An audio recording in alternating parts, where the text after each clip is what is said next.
as informações imprescindíveis para que você futuramente confeccione uma petição inicial. Sabemos também que no processo trabalhista, muitas das vezes, você acaba sendo advogado do réu. O advogado que irá fazer, por exemplo, a contestação da empresa ou da pessoa física empregadora. Enfim, mas a aula de hoje, nós iremos, na verdade, demonstrar como funciona este primeiro atendimento a quem? Ao trabalhador. No caso, quando for autor de uma petição inicial. Pessoal, só um minutinho que eu vou iniciar a palestra aqui do YouTube, já volto. Rodrigo, já está ok, tá? Posso iniciar, então? Deoclésio, tua câmera fechou de novo. Espera aí, vamos lá. Esbarra aqui. Vamos lá. Vai, espera aí, pode ir. Ok, eu vou iniciar. Perfeito. Peraí que a câmera dele está fechada. Tá. Eu vou iniciar. Vamos lá, eu vou iniciar a transmissão. Quando eu falar ok, vocês estarão ao vivo no YouTube, perfeito? E aí, vocês fiquem à vontade. Vou controlar aqui. Boa palestra, professor. Tá bom, meu amigo. Muito obrigado aí pela oportunidade. Abraço.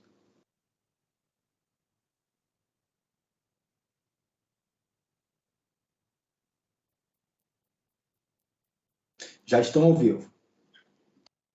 Olá, boa noite a todos. Sejam muito bem-vindos a mais essa palestra pela Unirges.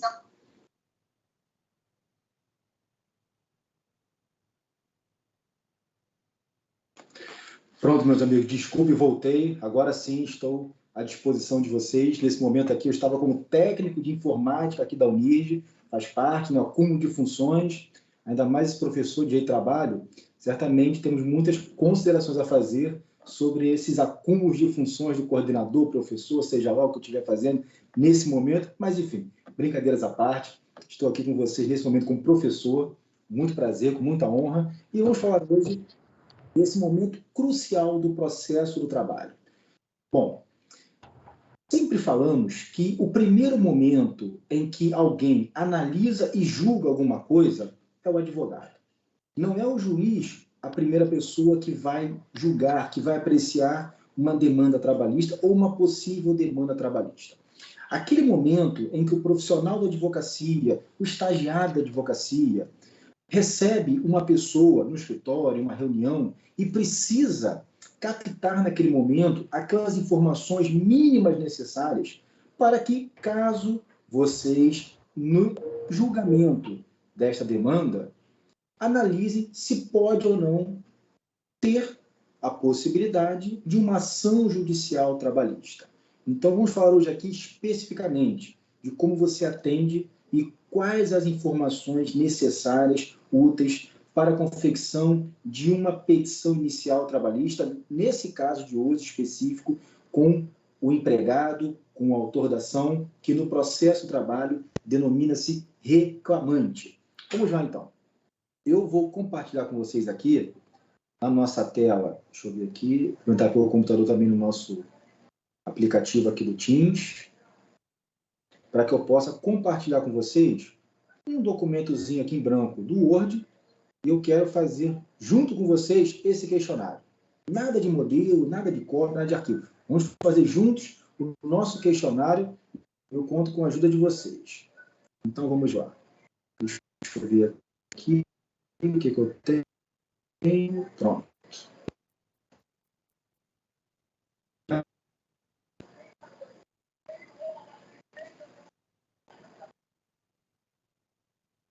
Deixa eu ver se já chegou para vocês. Está aparecendo o compartilhamento para vocês no documento? Ainda não, professor. Ainda não. Ainda não? Vamos lá. Deixa eu fazer de novo aqui, então. Eu acho que não foi. Vamos ver agora se vai. Eu acho que agora vai. Isso. Agora estão vendo, não é isso? Agora sim. Ó. Obrigado, meus amigos. Vamos lá, então. Olha, nesse momento, temos aí um questionário em branco. é como vocês recebem o cliente no escritório, seja como estagiário ou como advogado. E o que você vai fazer? Bom, a primeira pergunta que vocês vão fazer ao seu cliente é qual? Obviamente que ele vai entrar no seu escritório, ele marcou uma consulta, ele marcou um atendimento, e ele vai trazer informações e vai trazer uma pretensão que vai necessitar de vocês uma resposta rápida. Cuidado com isso. Nunca se dê uma resposta rápida sem uma análise concisa de um caso concreto. Então, na verdade, o primeiro questionário, você vai perguntar qual a pretensão do seu cliente. O que seria a pretensão do seu cliente? Qual o motivo que levou ele a procurar os seus serviços enquanto advogado? Essa é a primeira pergunta. Segundo, se ele vai responder a você sobre essa pergunta, olha, eu quero então ingressar com uma ação judicial em face de uma empresa que me dispensou. Ótimo. Vamos lá. Qual foi a data da dispensa ou término do contrato de emprego? Ou seja, por que a gente faz essa pergunta da data da dispensa ou término do contrato de emprego? Sabemos que no processo trabalhista temos já a previsão no artigo 11 da CLT a prescrição bienal. O que é prescrição bienal? Você só pode ingressar com a ação judicial trabalhista em até 2 anos a contar do último dia de trabalho efetivado naquele contrato pelo trabalhador. Então, quando o trabalhador ele rescinde seu contrato, por pedido de demissão, por dispensa, por justa causa, sem justa causa, por culpa recíproca, por acordo, seja lá como for o término daquela relação contratual trabalhista, você tem o quê? Até 2 anos, no máximo, para a propositura de uma ação judicial trabalhista, que no processo de trabalho tem um nome, chamado reclamação trabalhista. Bom, temos aí então, vamos continuar. Depois que você perguntou qual foi a data da dispensa, bom, imagine se o seu cliente fala, não, eu fui dispensado no ano de 2018. Desculpa. O atendimento encerra por aqui. Por quê? Porque já foi atingida a prescrição bienal. Parece uma retórica, mas isso é imprescindível, para que você não perca tempo ouvindo uma narrativa de fatos, de supostos direitos que foram violados, alijados pelo empregador, e fica atendendo alguém que já não tem mais a possibilidade de ajuizar uma demanda trabalhista. Bom, agora vamos lá. Principal ponto vem na terceira pergunta. Vamos lá. Qual a função contratada do cliente? Bom, por que você pergunta qual a função contratada do cliente? Você quer saber, de fato, no contrato de emprego, o que ele assinou como um contrato de emprego, ou, se foi um contrato verbal, de fato, qual foi a negociação do contratante empregador com o contratado, o seu cliente empregado. Agora vamos lá. Qual a função exercida durante o contrato de emprego? Perceba o seguinte, eu fiz 2 perguntas que parecem a mesma coisa, e não são. A função contratada do cliente é aquela função que você assina o contrato, que você tem a sua carteira de trabalho e previdência social devidamente anotada, com a função específica, com salário, e no contrato vem estipulado sua jornada diária ou semanal, de horas. E por que a 4ª pergunta? Qual a função exercida durante o contrato de emprego? Olha, será que todo empregador, de fato, exige do seu empregado a função vinculada ao contrato de emprego? Ou muitas vezes o empregador exige uma função alheia ao contrato de emprego, uma função que não seria aquela pela qual foi contratado este trabalhador. Então, temos uma diferença drástica entre a função contratada e a função exercida. Fazendo uma breve lembrança ao direito do trabalho que vocês estudaram lá, salvo engano, no 5º período, Direito do Trabalho 1, e no 5º período vem lá um princípio chamado primazia da realidade. O que diz este princípio? Que no contrato de emprego não vale, na verdade, o que você tem contratado. Não é o que está escrito, mas sim o princípio da primazia da realidade, ele vale o que acontece. É o chamado contrato realidade. Muitas das vezes você é contratado para uma função específica, mas o seu empregador designa que você exerça funções diversas. E às vezes esta função diversa deveria ter o quê? Um salário, uma remuneração superior àquela pela qual você foi contratado. Então, é imprescindível, nesse momento, você questionar esse tipo de informação, nada deixando de lado a informação que o cliente vai te passar. Isso aqui é um questionáriozinho com informações necessárias. Muitas das vezes, o cliente já entra no seu escritório falando informações que você já nem precisa mais perguntar. Oi, pois não? Boa noite, Cláudia, tudo bom? Tudo bem. No serviço público, há uma figura chamada desvio de função, e é proibido no serviço público. E no setor privado? Há essa proibição de desvio de função expressa?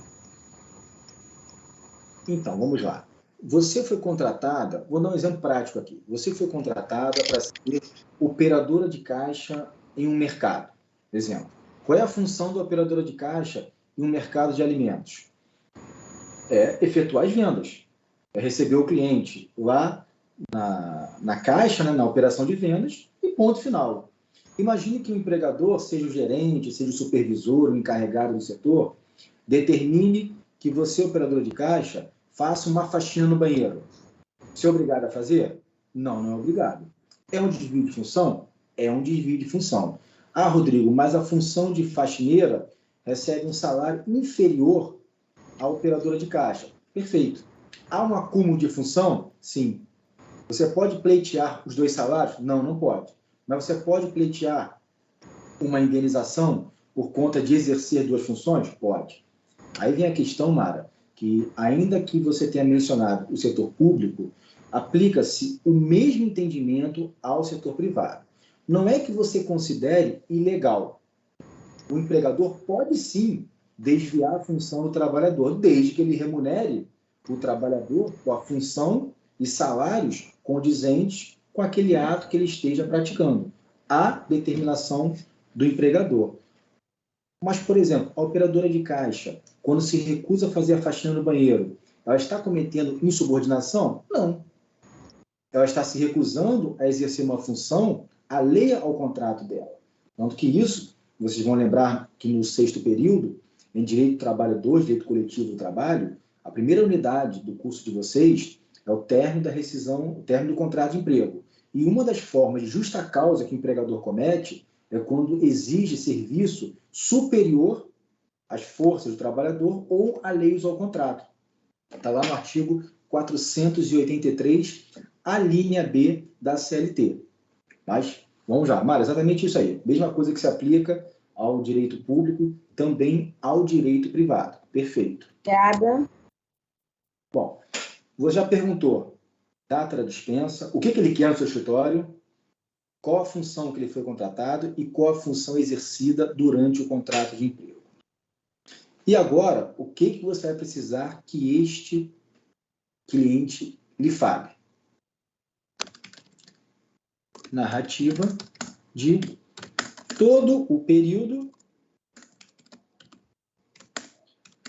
do contrato. O que seria? Admissão e término da relação. Ou seja, você precisa saber quando ele foi admitido e quando ele foi dispensado, quando pediu demissão, quando fez acordo, enfim. Por quê? É com base nesse parâmetro de tempo, esse marco inicial, esse marco final, você tem o quê? Um tempo de serviço. Imagine, por exemplo, que ele tenha ficado 5 anos, ou que ele tenha ficado 10 anos, e ele esteja requerendo, para você como advogado, uma história de horas extras. Olha, você tem 10 anos de empresa, você precisa adverti-lo que houve prescrição quinquenal.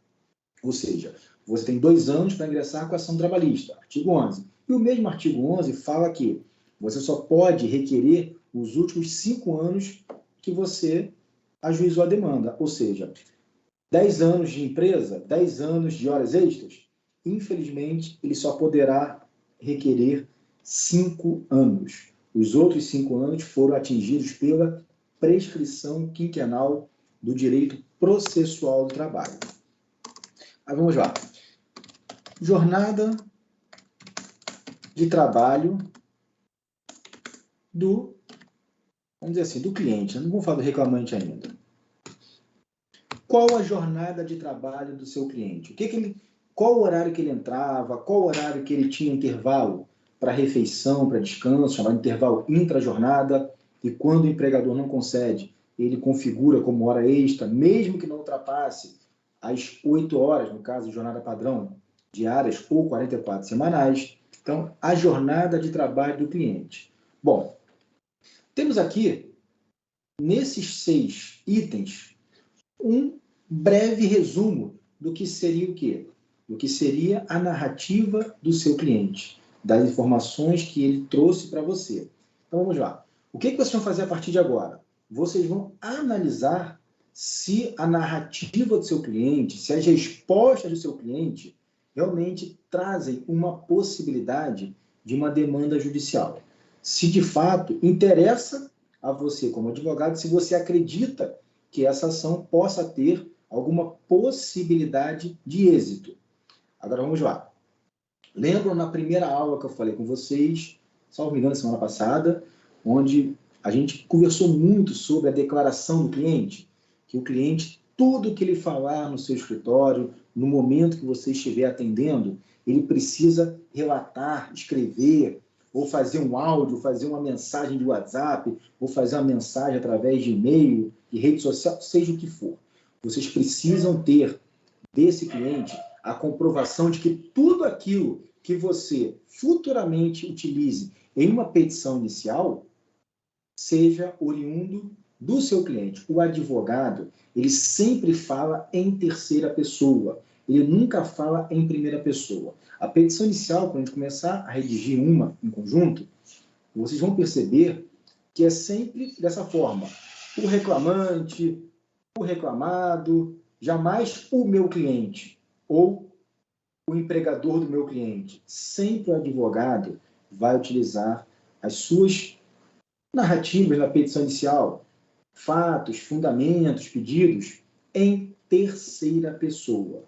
Isso é uma forma de demonstrar que não é o advogado que faz a petição inicial. Quem faz a petição inicial é o seu cliente, empregado e reclamante. O advogado ele tem a função de transformar uma narrativa fática, fatos trazidos pelo seu cliente, em uma estrutura técnico-jurídica, que é a petição inicial, e com essa estrutura formalizada, você vai o quê? Distribuir essa ação judicial, onde o juiz do trabalho vai receber sua petição inicial e verificar se preencheu os requisitos do artigo tanto 319 do Código de Processo Civil, requisitos da petição inicial, bem como ainda o artigo 840 da CLT, que também traz a possibilidade dos requisitos mínimos da petição inicial trabalhista. Então, é imprescindível, nesse momento, por mais que pareçam perguntas bobas, perguntas muito óbvias, é interessante você ter esse tipo de questionário. Desculpa, alguém me chamou? Claudemir, por João? Professor, o senhor falou 319 de onde? O Código de Processo Civil e certo. o 840 da CLT. Isso, meu amigo. Só isso aí, obrigado. Porque vocês sabem, né? O processo trabalhista, infelizmente, ele não tem o privilégio de ter um Código de Processo de Trabalho. E aí nós utilizamos, conforme o artigo 15 do Código de Processo Civil, de forma suplementar, o Código de Processo Civil. Ou seja, o próprio artigo 15 do CPC já diz que será aplicado o Código de Processo Civil de maneira suplementar, tanto ao processo eleitoral quanto ao processo trabalhista. Assim como o próprio artigo 769 da CLT já remete à aplicação subsidiária do diploma processual comum, que é o CPC. Ou seja, infelizmente não temos aí um processo do trabalho codificado. A gente fica aí utilizando o CPC, a CLT e até mesmo a Lei de Execuções Fiscais, que é um absurdo. Mas, enfim, vida que segue. Bom, e agora o que vocês vão fazer? Temos aqui uma pretensão. Declaração do cliente a termo. Imprescindível para que você tenha segurança jurídica na sua atuação.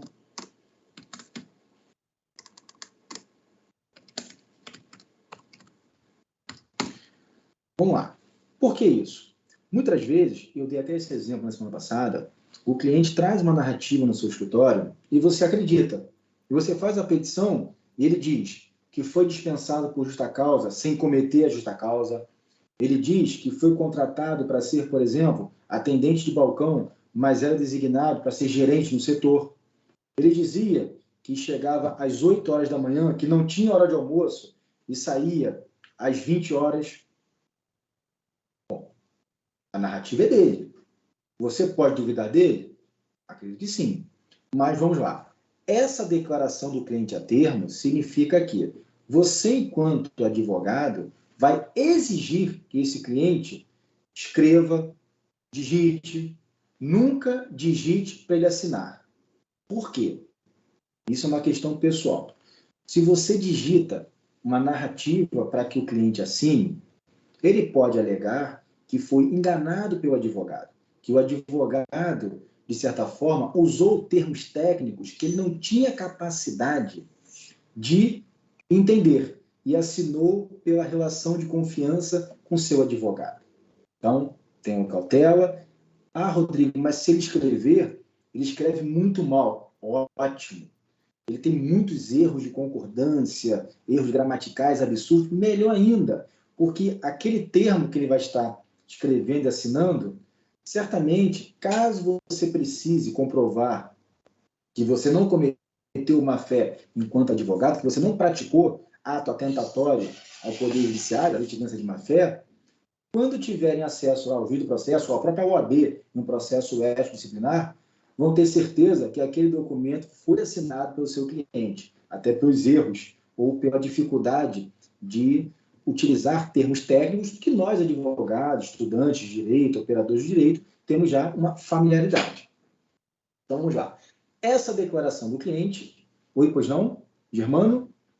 Ô, Rodrigo, deixa eu te fazer uma pergunta. E se esse cliente, por um acaso, for analfabeto? Então, aí é um grande problema. Germano, nesses casos extremos, o que eu te orientaria a fazer? Hoje, todos nós, qualquer telefone, qualquer smartphone, ele tem um recurso de uma gravação de áudio. E aí, eu te recomendaria fazer uma gravação de áudio com ele explicando como era o ambiente de trabalho dele, como ele foi contratado, quanto ele recebia, qual a jornada. Aí você guarda esse áudio. Entendi, Rodrigo. Obrigado. Nada. Professor Flávio. Oi, pois Boa não. noite. Boa noite. Boa noite, beleza? Professor, esclarece uma dúvida. Esse termo de declaração a termo ele também pode ser usado em outros ramos do direito, né? Por exemplo, no direito penal, enfim, outros. Poderia? Olha, esse tipo de declaração do cliente para a segurança do advogado, eu posso afirmar que transcende o processo de trabalho. Ele deve ser utilizado por qualquer atuação de advogado. Porque é muito comum, infelizmente, hoje, nesses dias atuais, né, a pessoa quer tentar enganar o advogado, às vezes consegue, mas quando percebe que o Poder Judiciário não acreditou na sua história estapafúrdia, o cliente, então, muitas vezes, ele acaba tentando transferir para o advogado a responsabilidade de alguma coisa que ele alega que não falou. E aí, eu acho que esse bate-papo nosso aqui serve não só para o processo trabalho, como para qualquer atuação de qualquer advogado, seja na esfera administrativa ou na esfera judicial. Cautela mesmo. Bom, agora vamos lá. Temos aqui essas perguntas básicas. Temos aqui a declaração do cliente a termo, ou, como o nosso colega Germanei muito bem trouxe para a nossa aula, a possibilidade de uma gravação de áudio ou até de vídeo, se vocês preferirem, no caso de cliente que seja analfabeto. Jamais, por favor, utilizem, ele é analfabeto, eu vou então pegar a impressão digital dele e vou fazê-lo assinar, né, com o polegar aquela declaração. Não tem nenhum efeito. Desculpa, mas isso aí é fazer um documento que não terá qualquer efeito caso você precise utilizar para comprovar a sua idoneidade no exercício da sua profissão de advogado. Bom, temos aqui a declaração Com licença, do cliente. boa noite. Boa noite. Vaza, boa noite, tudo bom? Pois não, tudo bem? Tudo. Em relação a essa questão aí da impressão digital não haver validade, em relação a essa questão do questionário. Mas se houver duas testemunhas, Perfeito. tem validade? Claro, com certeza. Mas quais seriam as testemunhas, Luana? Imagina, dentro do... Pessoas, teriam que ser pessoas de fora, né? Alguma pessoa que trabalha no escritório, uma pessoa por ele, alguma pessoa de confiança dele, enfim, para que adquirisse a veracidade. Não duas pessoas que trabalham no escritório, porque aí ficaria viciado. A questão ficaria viciada, né? Exatamente. Por conta dos interesses iriam se colidir. Imagina, por exemplo, Luana, o advogado, ele faz um termo lá em que o analfabeto, o cliente dele, precisa colocar o seu dedo polegar e ele chama lá a secretária do escritório e mais o estagiário para que assinem como testemunhas. Concordo com você. Para mim não tem o menor valor. Eu acho que sim. Tem uma pessoa do escritório que vai assinar como testemunha e uma pessoa que veio junto com esse cliente assinando, sim, perfeito. Eu só quero passar para vocês, eu acho que vocês já entenderam o recado, é que jamais vocês tenham... Claro, estou falando aqui de casos extremos. Muitas vezes, vocês têm tantos documentos em posse que nem precisam, por exemplo, de uma declaração do cliente. Mas estamos aqui tendo cautela e prudência para evitar que vocês sofram, enquanto advogados, seja do empregado, até mesmo quando for o caso do empregador, que vocês tenham uma segurança de que aquilo que vocês vão redigir em uma petição inicial, ou em uma contestação, ou em um recurso, não seja uma narrativa criada por você, advogado, inventada, e sim aquilo que o seu cliente trouxe de informação, que você vai usar o que entende necessário e vai omitir o que não precisa. Você não pode mentir. Agora, omitir informações, isso faz parte do jogo. Você não vai entregar, por exemplo, o ouro para o bandido. O que você não pode é distorcer uma realidade. Aí você pode ser responsabilizado até de forma subjetiva na sua conduta enquanto profissional da advocacia. Bom, agora vamos lá. Nós temos, então, as perguntas realizadas, nós temos a declaração do cliente e vem o momento agora mais importante. Qual seria? O contrato de honorários. E aí? Como tem com o áudio aberto aqui? Deixa eu só finalizar aqui.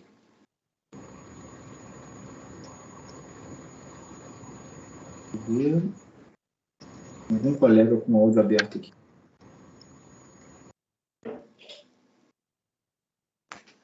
Pronto, resolvido. Ou seja, o contrato de honorários para o reclamante, para o autor de uma ação trabalhista, para o empregado que pretende ajuizar uma demanda contra uma empresa, ele pode ser, de acordo com essa negociação, um contrato onde o trabalhador só irá pagar, caso aí o seu advogado, que é um prestador de serviços, conforme o resultado. Sim, eu posso idealizar um contrato de honorários onde eu tenho um valor fixo, um valor X para ajudar a demanda? Posso. Eu posso ter um contrato de honorários com pagamento mensal? Posso. Eu posso ter um contrato mensal onde o cliente dá um valor de entrada e o outro percentual, outro valor específico, seja ao final do processo? Pode. Estamos falando de um contrato de honorários, de uma negociação entre você, trabalhador, que esteja buscando um advogado, e de um profissional da advocacia que precisa receber pelos seus serviços. E aí, normalmente, vamos dizer assim, regra geral, este contrato de honorários de um advogado trabalhista para com um cliente que pretende entrar com uma ação judicial contra um empregador, pessoa física ou pessoa jurídica, é o contrato de honorários que tem o quê? Que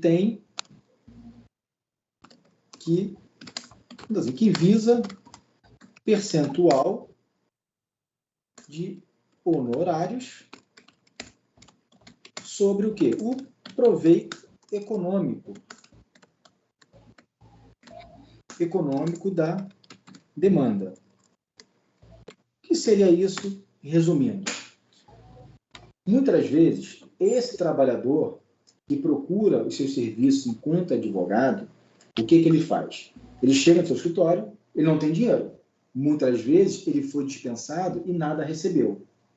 E aí, o que você faz com ele? Olha, eu tenho aqui uma análise, eu vou fazer um levantamento de como seria, de acordo com os fatos que você me trouxe, vou fazer um cálculo. E aí, com todo respeito a vocês que estão no curso de Direito, e muitos fugiram da matemática, das ciências exatas, o processo trabalhista, ele a todo momento, ele exige vamos dizer assim, um emprego de cálculos, até mesmo para você responder a seu cliente o que ele mais quer, que eu ainda não falei aqui.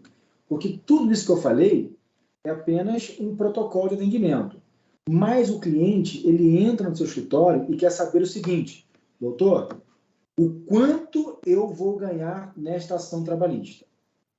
Tudo que ele falou, jornada de trabalho, se ele sofreu assédio moral, se ele sofreu assédio sexual, se ele exerceu função diversa da qual foi contratado, se ele acumulou função, se ele não tinha hora de almoço, isso tudo ele fala para elucidar você como advogado, para que você entenda o caso dele. Mas ele quer o seguinte, ele quer sair do seu escritório com uma resposta.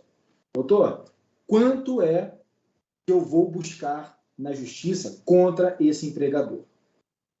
E havia um problema muito grande. Você não pode jamais declarar que, olha, você vai ganhar X. Não, nunca faça isso. Porque quando você declara, enquanto advogado, que ele vai ganhar, um exemplo, 20 mil reais, você está incorrendo vamos dizer assim, num instituto da responsabilidade civil objetiva. Você está prometendo resultados ao seu cliente. Você não pode fazer isso. Então o que você respondeu, Rodrigo? Simples. Olha, de acordo com os fatos que você trouxe, de acordo com a minha interpretação sobre o caso concreto, nós vamos buscar isso. É isso de horas extras, de reflexos sobre 13º, férias, fundos de garantia, INSS, diferenças salariais. Você vai buscar. Você vai prometer empenho, não vai prometer resultado. Então, que fique bem claro. A advocacia é atividade meio, não é atividade fim. Não se promete resultado, se promete empenho no exercício de sua função. Agora, Para isso, você precisa, obviamente, ter um cálculo aproximado, nunca exato, e dizer com todas as letras para o seu cliente. Olha, de horas extras, caso a gente comprove tudo aquilo que você mencionou nessa entrevista que nós fizemos, nesse questionário que nós preenchemos, pode chegar a um valor de R$5.000, que, se forem refletidos em outras verbas, sejam rescisórias ou de naturezas salariais, como o próprio aviso prévio, o próprio 13º, poderá ter uma projeção de mais R$2.000. Olha, e se comprovado isso, vai alterar o fundo de garantia de R$10.000 para R$12.000. Aí a multa de 40% que você recebeu ou não recebeu, que seria X, vai ser mais Y.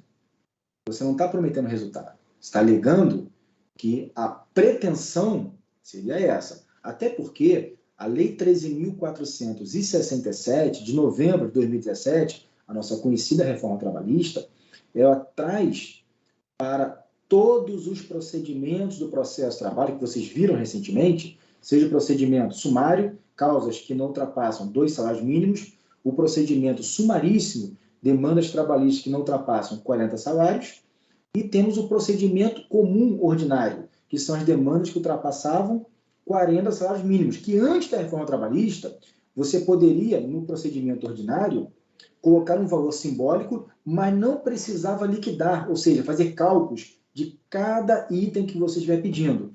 Com a reforma trabalhista, de 2017 para cá, toda petição inicial trabalhista deve ser o quê? Liquidada. Ah, eu pedi o aviso prévio. Quanto é o aviso prévio? É R$3.000? Aviso prévio, R$3.000. Quanto é a diferença salarial daqueles meses que você está requerendo com desvio de função? A cada mês seria R$300 a mais? Ótimo. Então, calcula quantos meses trabalhando com a função e coloca o valor específico. Ou seja, a gente já vê isso em petição inicial. Fiquem tranquilos, estou só aqui antecipando.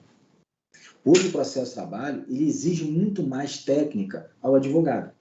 Ele não pode mais colocar um valor simbólico no procedimento ordinário como poderia antes da reforma trabalhista. Tem que fazer, todo e qualquer pedido tem que ter ao lado o valor. E qual é o valor da causa? É o somatório dos pedidos, inclusive com os honorários sucumbenciais, que não se confundem com os honorários contratuais. Esses honorários que a gente está aqui conversando, que você vai negociar com o cliente, ora, você fez um esboço de um cálculo que chegou a R$20.000. Aí você diz, olha, para ingressar com essa ação, eu não vou lhe cobrar nada para ajuizar a reclamação trabalhista, porém, o meu contrato de honorários com você será de 30% sobre aquilo que a gente conseguir, a título de indenização, a título de acordo, se for realizado um acordo durante o procedimento do processo de trabalho, e aí você estabeleceu o quê? 30% sobre o valor que você conseguir através do seu trabalho. Bom, então, se é 20.000 a demanda, e se a sentença, se o acordo for 20.000, você terá 30%. 30% de 20.000, vocês são bons de matemática. Quanto dá? O que, Plaza? 30% de 20.000, vamos lá.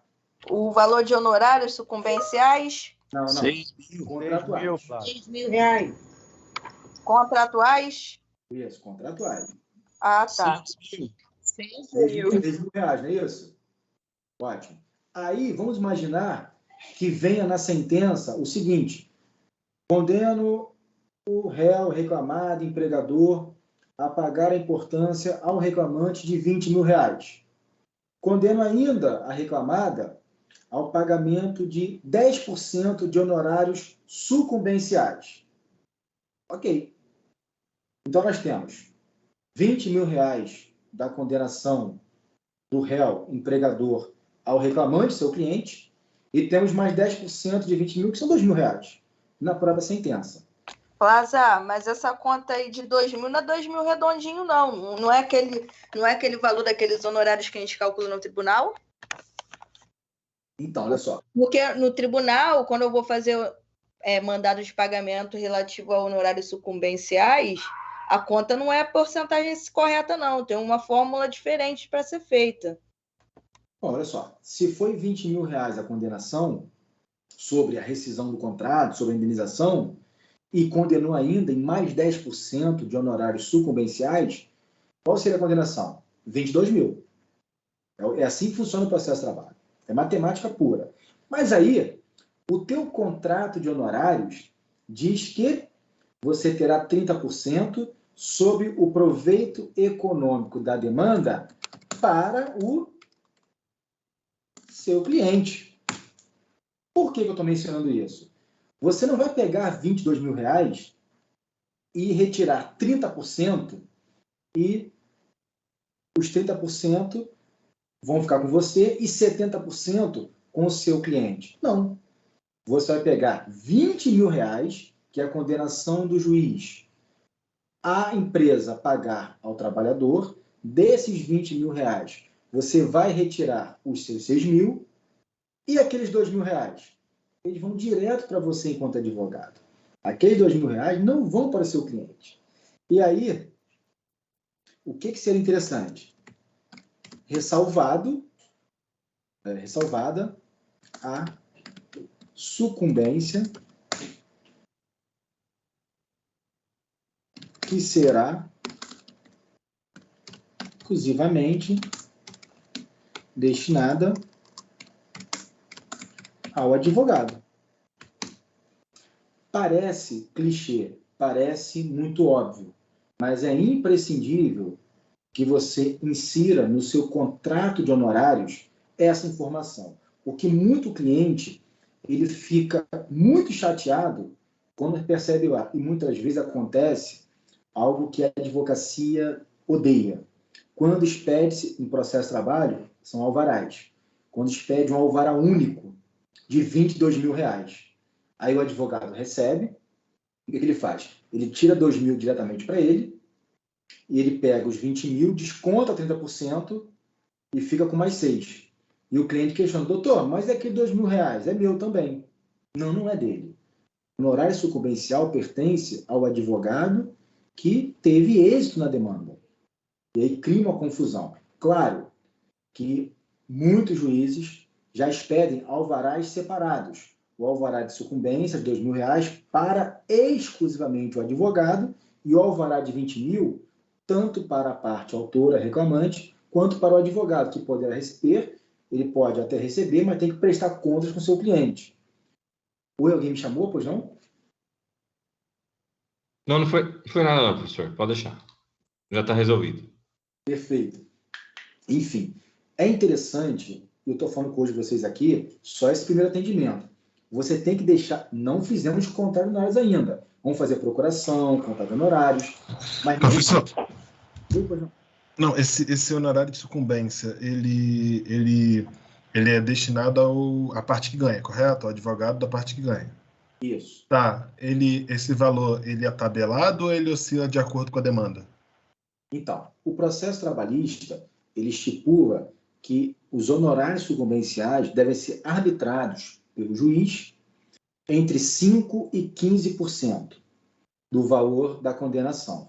E aí é o juiz que vai interpretar de acordo com aquilo que o advogado trabalhou, com, vamos dizer assim, o empenho do advogado, o trabalho que ele teve, ele arbitra no mínimo 5% e no máximo 15%. No processo civil, mínimo 10% e máximo 20%.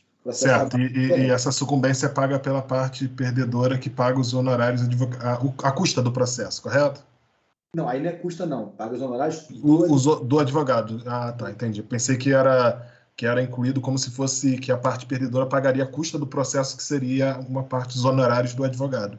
Não, também acontece. Por exemplo, no processo civil, Tribunal Estadual, dependendo do processo, as custas são pagas no início, quando o autor não tem lá a gratuidade de justiça prevista no artigo 98 do CPC. No processo de trabalho, independentemente do autor ter ou não a hipossuficiência econômica, ele não paga custas no início. Ninguém paga custas no início do processo de trabalho. você ajusta a demanda e as custas são pagas ao final. E aí é maravilhoso quando você lembra, e a Luana pode me responder, aquela maldita GRERG, aquela guia de recolhimento, em São Paulo é GRESP, né? A guia de recolhimento dos tribunais de justiça estaduais, que são terríveis. O processo de trabalho é muito simples. A guia de recolhimento de custas processuais é ao final do processo e o percentual de 2% sobre o valor da condenação. Ou seja, foi R$20 mil o valor da condenação, qual é o valor das custas? Ou seja, serão R$400. Você já tem tabelado 2%. Aí você emite uma guia chamada GRU. Bem melhor. Nossa, assim, Luana... Mas é bem melhor. Bem melhor. Outro nível. Tem nem comparação. Nenhuma. Porque as custas iniciais do Tribunal de Justiça, além de serem muito altas, né? Isso. São super confusas. Muito confusas de verdade. Porque não basta você entrar lá e você tem que ter conhecimento de enunciados. Não basta você ir lá gerar, não é uma coisa simples. Assim, eu acho que deveria, de repente, até o AB fazer um movimento para que isso pudesse ser modificado. Porque seria bom para todo mundo. Seria mais barato. Poderia ficar mais barato. Questão de conferência. Mas acho que a intenção não é essa, né? Mas vou ficar quieta. Sem contar não posso falar mais. Não posso falar mais. Sem contar que tem que ter uma descrição, faltando alguma coisa ali, o tribunal não aceita, é complicado. Não, a gente manda recolher, tá errado. Recolha X, 1 centavo. Recolha X reais, 1 centavo na conta X. Tem que intimar para recolher. Entendeu? Eu acho muito complicado. Poderia ser mais simples. Um procedimento mais simplificado e ser melhor para todo mundo. Verdade, Luana. O grande desespero do advogado, quando interpõe lá ajuiza uma petição, distribui uma petição inicial e tem pagamento de custa, de GRERG, guia de recolhimento, é aguardar o quê? A certificação do cartório que as custas estão corretas. Meu Deus do céu. Isso parece dar um alívio quando vem aquele despacho. Certifico que as custas foram recolhidas corretamente. E muitas vezes, quando não são recolhidas corretamente, atrasa o processo. E aí o processo de trabalho, que visa sempre a celeridade processual, evitar a morosidade, até porque, estamos falando aqui, muitas vezes, quase que 90% das oportunidades do processo trabalhista tratam-se de quê? De verbas de natureza alimentar. Então, precisa de uma celeridade. Então, em que pese a demanda ser de R$1.000 ou R$1 milhão, pouco importa. As custas serão pagas ao final do processo, após a condenação. E aí o juiz que condenou em R$20 mil ao pagamento da rescisão contratual daquele empregado, daquele seu cliente que foi no seu escritório, ele vai também incluir na condenação, na sentença, o quê? O pagamento de custas judiciais. Sempre o quê? Em 2% sobre o valor da indenização. E se tiver feito um acordo, o juiz pode estabelecer para homologação do acordo que a parte seja obrigada a pagar as custas judiciais, sempre em 2% do valor da demanda. Isso é muito bom, porque facilita muito. O processo trabalhista, se tem uma coisa que ele consegue ser muito superior ao processo civil comum, é o pagamento de custas. Até mesmo a questão de recursos. A única coisa chata, vamos falar isso mais à frente, quando falarmos sobre recurso ordinário, recurso de revista, vamos redigir esses recursos, é o depósito recursal, que hoje é R$9 mil, por exemplo, você faz um recurso ordinário. Aí tem que pagar tantas custas para recorrer, 2% via GRU, e o depósito recursal de R$9 mil do recurso ordinário, sempre quando o empregado não vai pagar, reclamante, você precisa fazer um depósito de uma conta judicial, mas que é muito simples também. Nem se compara ao processo civil, à justiça estadual. Bom, continuando... Professor. Oi, pois não. Deixa eu perguntar uma coisa. Na questão aí da sucumbência, quando a empresa perde, fica fácil para ela pagar os honorários sucumbenciais. E quando é o cliente que perde, ele é condenado também a pagar essa sucumbência para o advogado da empresa, porque o coitado já não tem dinheiro para nada? Então, acontece muito isso. A reforma trabalhista, vocês que se tiverem essa curiosidade, pesquisem a quantidade de processos trabalhistas no Brasil inteiro. Como houve uma redução de demandas. Por quê? Porque antes da reforma, o trabalhador ele pedia tudo. E, no máximo que aconteceria, era uma decisão de procedência, onde ele não tinha a obrigação de pagar sucumbência e, raramente, o juiz condenava em custas. Hoje, com a reforma trabalhista, existe uma redução drástica. Salvo me engano, está numa base de 40% de redução do número de distribuições de ações trabalhistas em todo o Brasil por conta da sucumbência, que passou a ser arbitrada pelo juiz de trabalho, inclusive contra o trabalhador reclamante autor da ação. Oi, professor, boa noite. Sou Cristiano, tudo bem? Tudo A bem? sucumbência ela pode ser parcelada? Não. Não. O que vai acontecer? Vamos imaginar que o autor da ação teve julgamento de procedência e o juiz, ele não pediu 20 mil, condenou em 10% o autor da ação em sucumbência, além das custas processuais de 2%. Quem é o detentor dos R$2.000? É o advogado do réu, reclamada, da empresa. O que esse advogado tem em mãos? Ele tem um título executivo judicial. É uma sentença que obriga o reclamante, autor da ação, a quê? A pagar R$2.000. O que ele faz? Execução. O advogado vai executar o autor da ação. Mas se ele não tiver bens? Bom, a gente sabe que no Brasil ninguém é preso por dívida.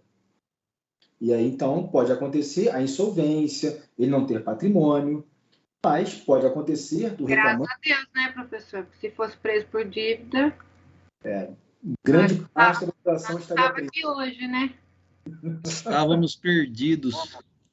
A sala estaria vazia, com certeza, inclusive eu. Bom, vamos lá. Então, percebam, o processo do trabalho, ele mudou.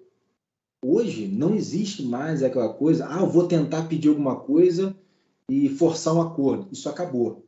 Hoje, o processo trabalhista, ele traz uma necessidade de mais técnica, tanto para o advogado, na redação da petição inicial, bem como para o advogado orientar o cliente de eventual aventura judicial. Por exemplo, o dano moral. O dano moral ficou banalizado, tanto no Poder Judiciário Estadual, quanto no Federal, quanto no Trabalhista. E por conta da banalização, o que acontece? O ônus da prova no dano moral compete a quem? Ao autor.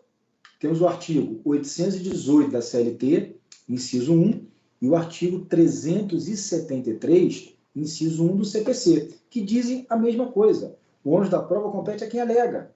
E quando você alega o dano moral, é você que precisa comprovar. Não inverte o ônus da prova, que pode acontecer no processo de trabalho. O dano moral, se o autor não conseguir, de fato, provar, muitas das vezes, este autor acaba pagando mais de honorários sucumbenciais do que recebendo de uma indenização. Vou dar um exemplo aqui. Ele pediu R$20.000, vamos dar um exemplo, R$20.000 de rescisão contratual e pediu R$100.000 de danos morais. O juiz, então, entendeu que eram R$10.000 a condenação da rescisão e julgou a improcedência dos danos morais, condenando o autor da ação a pagar 10% de honorários sucumbenciais sobre a improcedência dos 100 mil de danos morais. Olha só, o autor da ação teve êxito em 10 mil dos seus pedidos, que eram rescisão do contrato, aviso prévio, terceiro, férias vencidas, enfim. Mas foi condenado em 10% sobre 100 mil. Ou seja, ele vai ter que pagar R$10.000 ao advogado da empresa, tendo recebido 10 mil. Sendo que o que ele vai receber 10 mil, ele tem um contrato de honorários com o seu advogado de 30%. Então, ele vai ter que pagar 30% para o advogado, contratualmente negociado, vai ficar com 7%.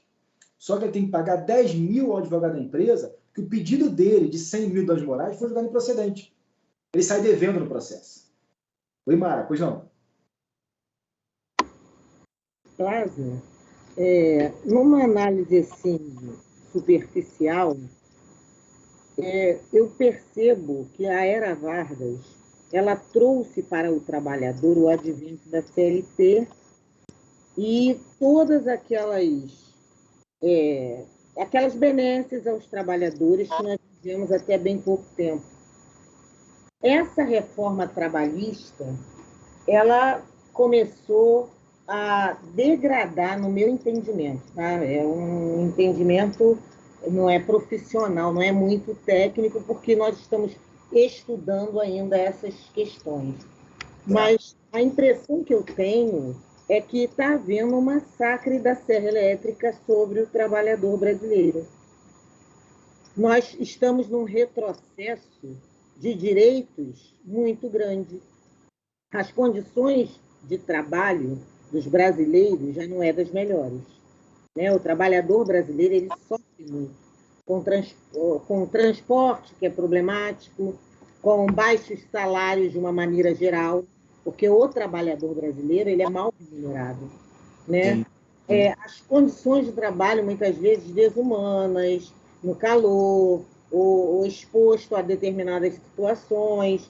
E eu vejo, ao passar do tempo, ao longo do tempo, o trabalhador só vem perdendo.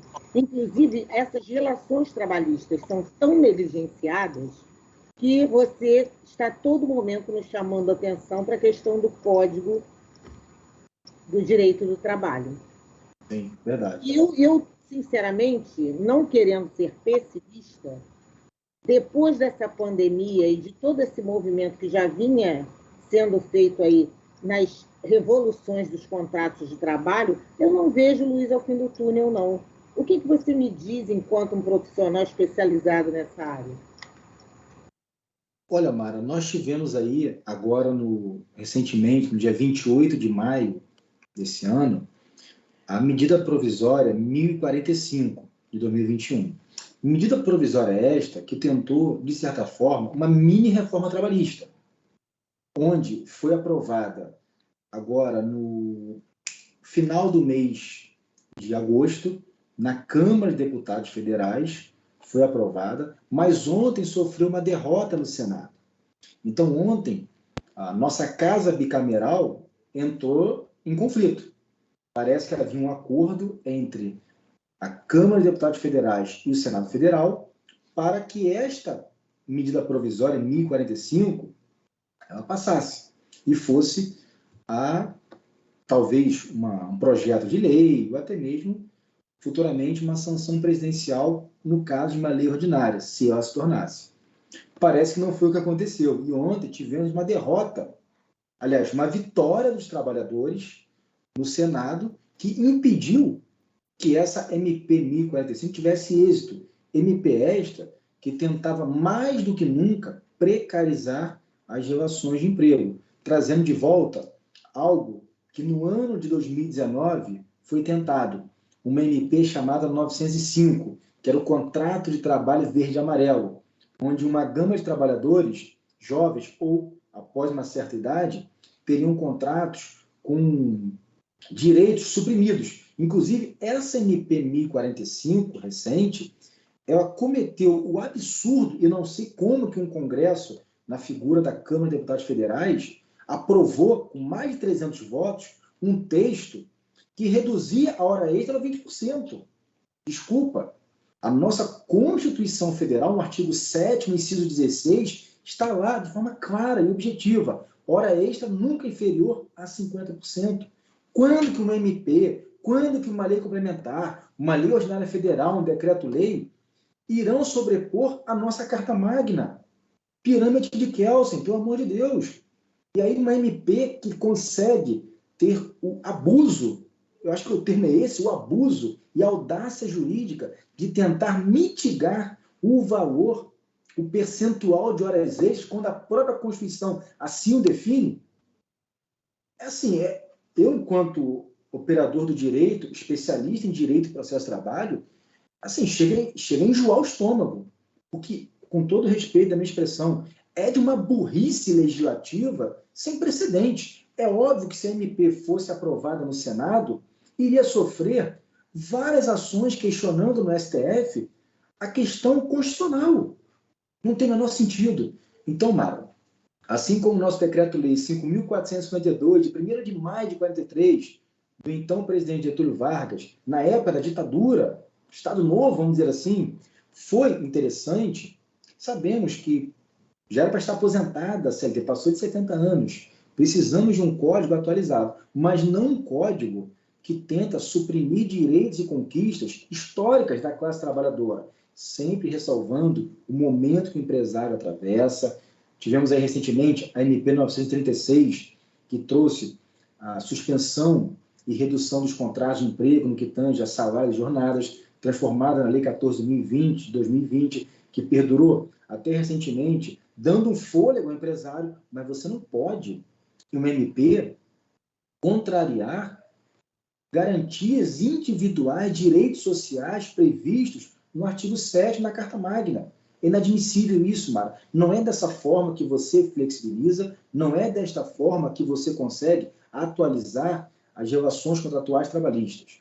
Dessa forma, você consegue precarizar cada vez mais o emprego, e quando você precariza o emprego, o efeito cascata ele acontece. É o trabalhador que deixa de ter uma renda justa, é menos um potencial consumidor no mercado, e se você não consome, a indústria que produz vai reduzir, vai dispensar... E o efeito dominó, né?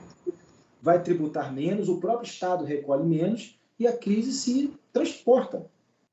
Desculpa aqui a minha resposta, acho que foi um pouco de desabafo, me empolguei aqui, me perdoa, Mara, mas eu acho que talvez eu tenha que responder. Não, eu acho que nós temos que debater isso sim, enquanto profissionais, né? Você já está inserido como profissional de direito, e eu estou aqui lutando, estudando, para um dia estar nesse rol. Eu acho que nós não temos que nos calar, nós temos que debater e discutir, porque todos nós estamos sendo prejudicados nesse sentido. Eu sou uma mulher que a minha vida inteira, eu trabalho em casa desde os 14 anos de idade. Eu amo trabalhar, eu estou aposentada, sinto muita falta do trabalho, entendeu? Eu sempre me dediquei bastante àquilo que eu fazia, mas eu entendo que o trabalhador ele precisa ser valorizado. Sim. Ele precisa ter incentivos para estudar mais, para se especializar. Ele tem que ter condições de trabalho para que realmente o trabalho dele traga para a nação como um todo divisas, respeito, qualidade de vida. Infelizmente, o trabalhador brasileiro é muito massacrado. Verdade, verdade. Bom, Mara, eu concordo com você em quase tudo, menos uma coisa que eu vou discordar. Você já faz parte da comunidade acadêmica, já faz parte da comunidade jurídica. Então, esse tipo de debate, esse tipo de diálogo, ele tem que acontecer aqui no meio acadêmico. Então, você ainda não está buscando, você já faz parte dele. Vivian, pois não? Boa noite, professor. Processo trabalhista é muito bonito para quem trabalha, se a gente tivesse emprego. Os mínimos sociais, eles não são garantidos, é aqueles não contributivos. Quando a gente fala em processo do trabalho, essas pessoas tiveram, pelo menos, uma forma de garantia de recorrer aos seus direitos. Atualmente, o que mais se vê, eu acredito, eu não tenho dados precisos, nem estatísticas para falar, mas eu sou assistente social de profissão, é que a gente vê trabalho informal, insalubre e precarizado, e no sentido também cultural. Então, quando a gente fala em processo de trabalho, já é uma grande minoria de uma grande benesse no sentido dele conseguir comprovar que ele teve direitos. Pode ser que ele não teve eles atendidos na hora certa, mas ele tem como buscar atrás. E hoje que a gente tem vários trabalhos informais, cooperativas, ou pessoas autônomas, faxina, venda de salgado, de trufa, né? Então, o emprego informal, fora que ligado a isso diretamente, a gente vê a precarização escolar. Então, também somos privilegiados no sentido da gente poder ter uma internet de qualidade e estudo. A questão da reflexão, de conseguir fazer uma discussão clara também é minoria ultimamente. Então, além de toda essa precarização, há um retrocesso em todos os sentidos. Mas isso é um grande projeto, colega. A educação, que deveria alavancar todos os setores de infraestrutura do país, ela é constantemente massacrada. Isso é um projeto de ideologia para que nós nos afundemos desse jeito. Isso não é algo que acontece por acaso. Eu concordo com as duas, no caso. A Vivian fala muito bem na questão do privilégio. E nós aqui, nesse momento, somos privilegiados, sim. Estamos tendo a oportunidade de um diálogo acadêmico com pessoas esclarecidas, que, com todas as dificuldades que muitos nós aqui temos ou tivemos, nós estamos aqui no ambiente universitário. Poucos no país têm esse acesso à informação, à oportunidade de ter uma formação jurídica. Quem sabe, daqui desta turma, não vai sair um parlamentar, um assessor de um parlamentar que possa, de fato, criar um projeto de lei que venha a trazer, sim, claro que lei federal, porque trabalhista tem que ser lei federal, só alguém pode legislar o Congresso Nacional, e aí possa sair, de repente, um projeto que, ao mesmo tempo, que tenha uma cautela com o empresário que é tão, vamos dizer assim, é tão maltratado nesse país, com uma carga tributária pesadíssima, com encargos trabalhistas cruéis, mas que possa trazer a esse empresário uma motivação de investir na mão de obra e gerar emprego, gerar um contrato de trabalho que seja justo, que traga uma remuneração condizente com o mínimo garantido por nossa Constituição, que é o salário mínimo. E aquele salário mínimo da Constituição é uma piada. O salário mínimo tem que ser compatível e proporcional. Com saúde, educação, lazer, desculpa, que é uma piada. Eu brinco, e claro que estou falando uma brincadeira mesmo, que o salário mínimo previsto na Constituição é inconstitucional. É que é uma piada. Parece que você está lendo aquilo e você tem que rir.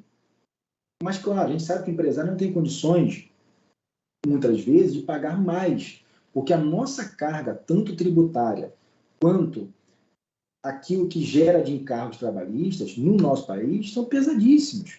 E a gente precisa, claro, acho que a educação é a melhor arma, no bom sentido.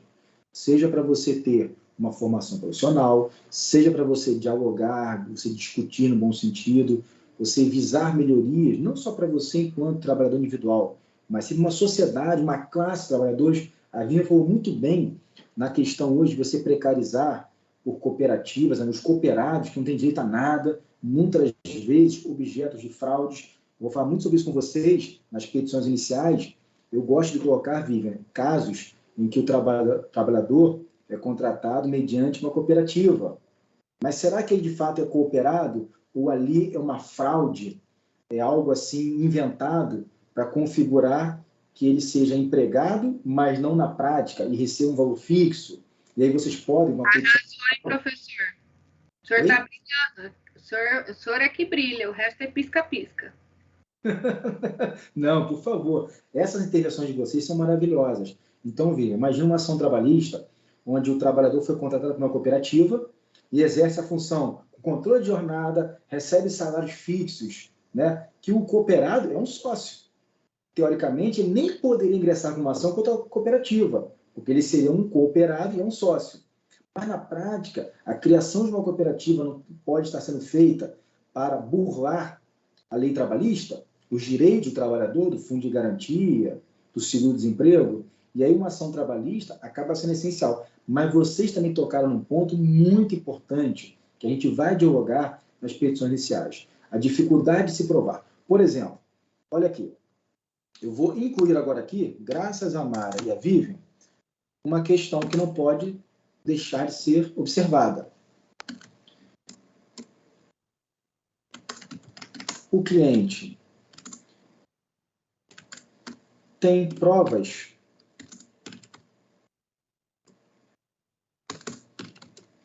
quais? Testemunhais, documentais. Isso é importantíssimo. Muitas das vezes, olha só, vamos imaginar que esse cliente ele pretenda ingressar com uma ação e pedir horas extras. Como que ele comprova hora extra se a empresa, por exemplo, tem um controle biométrico da entrada e saída dele do trabalho? Mas não pode acontecer do empregador, por exemplo, obrigar este trabalhador a registrar a sua frequência biométrica, colocar o seu dedinho lá e continuar trabalhando?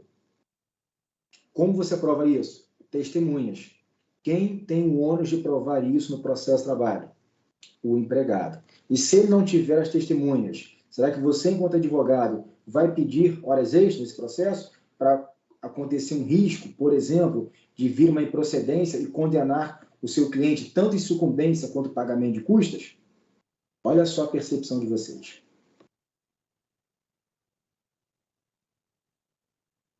Bom, e só para a gente finalizar nossa aula aqui, nós temos, depois que você ajustar com o seu cliente o contrato de honorários, ponto, nós temos a procuração, com os poderes que você vai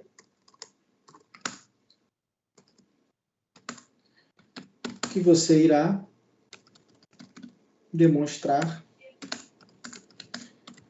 ao seu cliente. O que significa isso? A procuração nada mais é do que um instrumento particular ou público, no caso do advogado pode ser particular, sem necessidade de escritura pública ou até mesmo reconhecimento de firma, e essa procuração, o seu cliente vai outorgar poderes para você ajuizar uma demanda. Essa procuração deverá ser específica, ou seja, nada de procuração genérica, nada de procuração com poderes para tudo. Vou dar um exemplo aqui. Inclusive, vou avisar vocês já que para a próxima aula, vou passar uma atividade para vocês redigirem um contrato de honorários e uma procuração. Mas eu quero que vocês façam com base apenas em pesquisas. E eu vou trazer na semana que vem para vocês um contrato pronto de honorários e uma procuração pronta trabalhista, para dialogar sobre o que vocês pesquisaram e eu trazer, no caso aqui, as minhas ponderações, orientando vocês de questões técnicas necessárias, tanto ao contrato de honorários quanto à procuração. Eu vou disponibilizar essa atividade lá no nosso Google Classroom, que já vai valer como uma das atividades que serão somadas para aquele TED, aquele trabalho que nós temos na segunda avaliação, que é um trabalho obrigatório, que será juntado à sua nota da segunda avaliação. Então, olha só, poderes específicos. No finalzinho, vou mostrar a vocês. Procuração com poderes específicos para ingressar com uma ação judicial trabalhista em face da empresa XXX. Ponto. Aquela procuração, você como advogado, não pode usar para entrar com uma ação em face de uma prestadora de energia elétrica, um operador de telefonia celular, por conta de um acidente no trânsito. Não, ela é específica. Não se utiliza procuração genérica. Então, tanto o contrato de honorários tem que trazer as cláusulas mínimas necessárias para dar uma transparência ao seu trabalho e aquilo que o teu cliente vai lhe pagar a título de honorários, seja valor específico, seja um percentual, bem como na procuração você tem que demonstrar qual será o seu poder para o seu cliente no processo. Por exemplo, a procuração, muitas vezes, tem uma cláusula dentro dela que permite ao advogado transigir, negociar, receber da quitação. Esclareça ao cliente que você pode receber por ele no processo, mas que você vai prestar contas ao final com o seu cliente. Mas se o cliente não quiser que você, por exemplo, tenha esse poder de receber por ele, é nesse momento que você precisa esclarecer. Ou, se você não quiser, não aceita esse cliente e diz que não tem interesse, se não for uma procuração que lhe dê poderes para transigir, fazer acordo, para negociação, enfim. Vamos lá. Quem me chamou? Desculpa. 2 pessoas. Professor, podemos continuar com o grupo que a gente está da professora Ana? Desculpa, não entendi. O senhor falou que vai dar trabalho para nós, né? Nós já temos grupos formados. Podemos fazer em grupo para o senhor também ter menos trabalho para correção? Posso, sim. Não tenho dúvida disso. Professora Ana Cristina, que está fazendo com vocês a prática forense em direito civil, não é isso? correto, ela já formou uns grupos para que nós fizéssemos trabalho, e aí o senhor poderia utilizar do que já está formado para a gente também tanto diminuir o seu trabalho, que eu me preocupo com a sua saúde, professor, quanto que a gente Professor, já pode também dividir. Cláudio, você falou que pode ser de 5 pessoas, certo? Porque da Ana Cristina a gente teve que dividir o grupo, eu quero continuar com o meu grupinho de 5.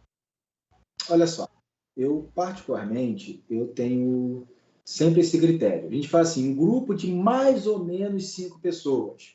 E tem um grupinho que tem a 6ª pessoa, tem um grupo que quer fazer com 4 pessoas.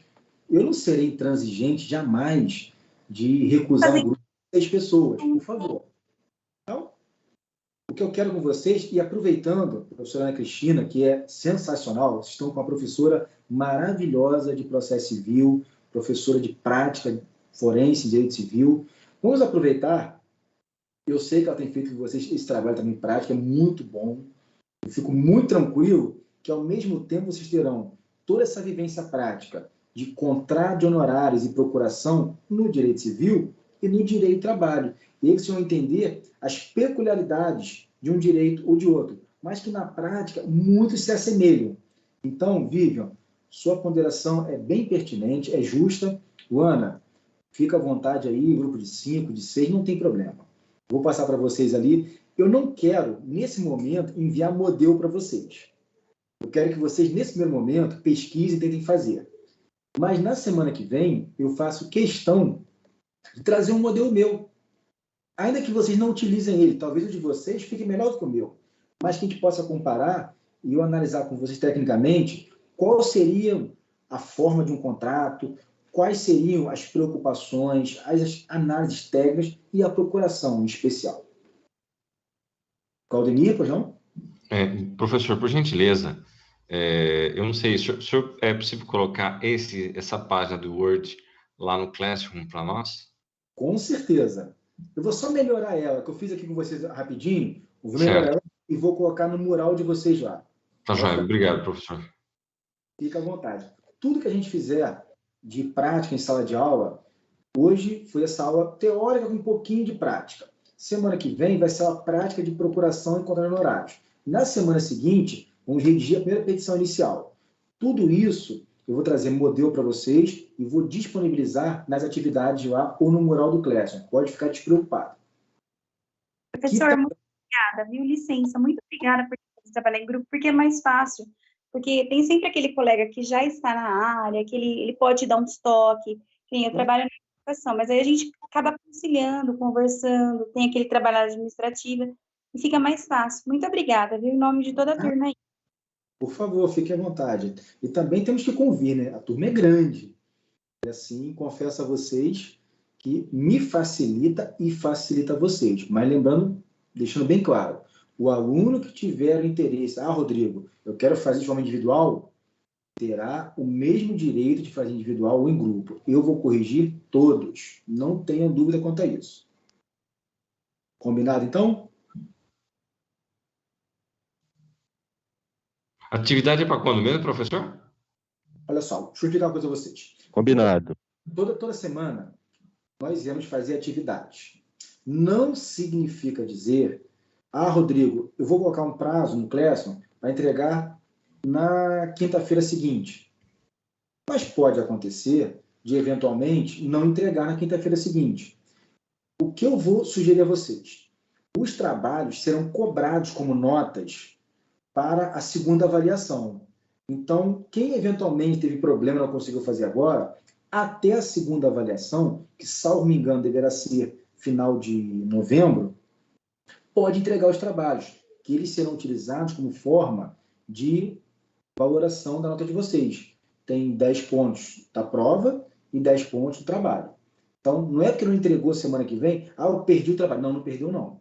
Você vai perder a oportunidade de, com o trabalho pronto, dialogar comigo, ter explicação devida, mas poderá entregar mais à frente sem problema nenhum.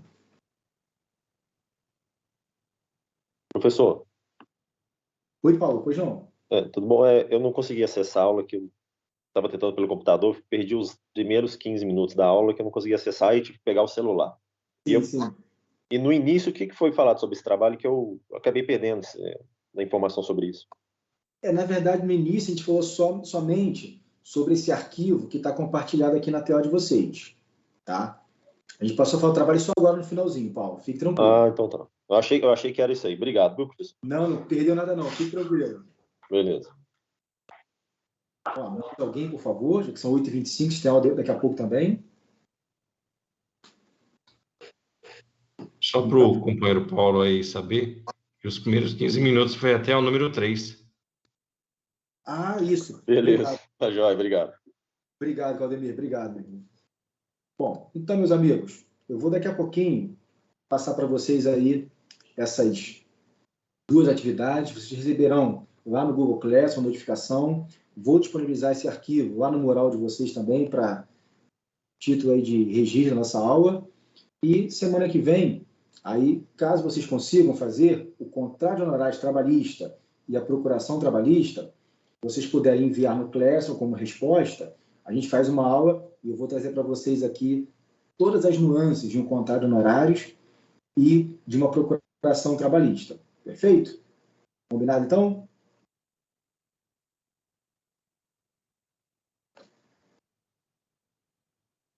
Beleza, combinado.